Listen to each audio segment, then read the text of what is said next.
Hi students, today we are going to study class 9 quadrilaterals exercise 8.2 question number 1.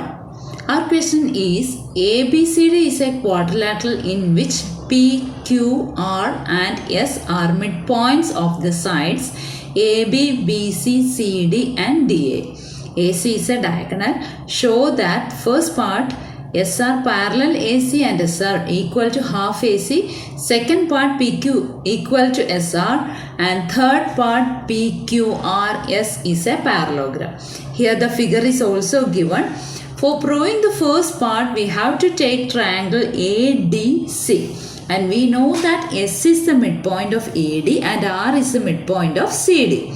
So by midpoint theorem, line segment SR will be parallel to AC and SR equal to half of AC.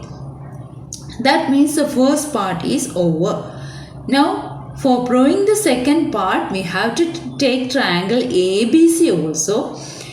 And we know that P is the midpoint of AB and Q is the midpoint of side BC. So by midpoint theorem, PQ will be parallel to AC and PQ equal to half of AC.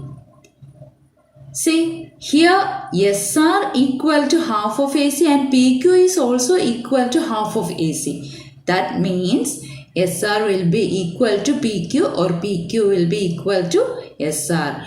That means second part is also over. Now for proving the third part, PQRS is a parallelogram. We need to prove that PQRS is a parallelogram. That means we have to prove that one pair of opposite sides are equal and parallel. See here, SR parallel AC and PQ parallel AC. That means SR will be parallel to PQ. That means that pair of opposite sides are parallel. And from the second answer, we know that that pair of opposite sides are equal. Or one pair of opposite sides are equal and parallel. That means PQRS is a parallelogram. Hope you got the concept.